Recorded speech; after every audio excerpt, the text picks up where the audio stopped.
Okay, let's have a little chat about something most drivers overlook, but it is one of the most significant things that impacts the performance of your car: its grip, its handling, and its braking. And that's the tyres. Those pieces of rubber you've got in each corner of the car make a substantial difference to the amount of traction and grip you get on the road surface. And it really is the only thing between you and the road surface. Let's look at the different options of tyres that are available, particularly the seasonal tyres.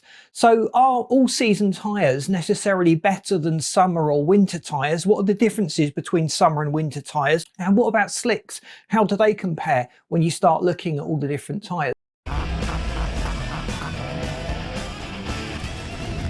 So for most drivers, they will go out and buy a tyre, and a lot of people assume that an all-season tyre is good in all the seasons. Now, just looking at this graph, the all-season tyre performs okay in dry conditions, hot conditions, cold conditions, wet conditions, and winter conditions. Obviously, in wet and winter conditions, the grip is going to be much lower, but we just assume that this baseline is the average that you can get, and in each of those conditions, the all-season tyre gives a reasonable level of grip. Now, what happens when we start comparing that to other tyres? Let's take, for example, the slick or the semi-slick racing tyre. In hot, dry weather, you have substantially more grip than you will get with the all-season tyre. It's just the laws of physics. You've got more rubber in contact with the road surface. There's no water getting between the tyre, so there's no need for having tread to expel that. So you get extremely good traction, extremely good braking response and handling response from the slick tyre or the semi-racing slick or a road legal slick that you might fit to your car. So in summer conditions, the semi-legal slicks, the road legal slicks or the slick tyres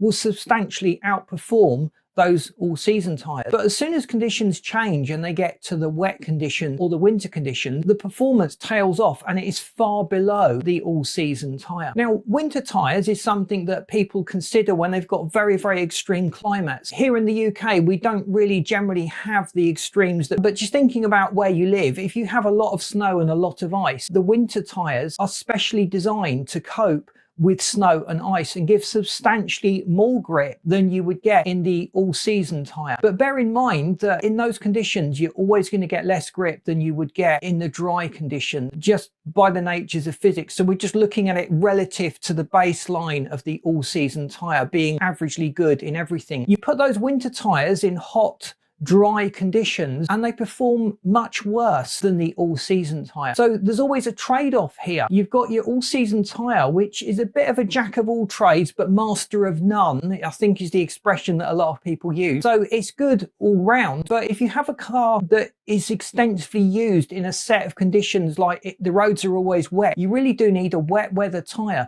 to just bump up the performance where the car is being used most of the time. And if you've got very dry roads or very good conditions to drive in or track days, then those slicks or semi-legal slicks or road legal slicks make a good option. So for most drivers, the all-season tyres are a good bet. They're reasonably good in all conditions. You don't have to keep changing the tyres. You don't have to keep a spare set of tyres or a set of tyres and rims in your garage just in case the season changes. But for serious drivers or those doing track work, it is important to specify rubber that is suitable for the conditions you drive in. And motorsport teams have won and lost races just through bad decisions that they've made in terms of the tyre. So that's the basic choice you've got when it comes to buying tyres. An all-season, which is averagely good for most people, the semi-legal slicks, the road legal slicks, or even the slick tyres if you're just using it on the track, which gives superb performance in dry conditions. You've got wet weather optimized tyres, which give far better grip and performance in the wet than those all-season tyres would. And you've also got winter tyres,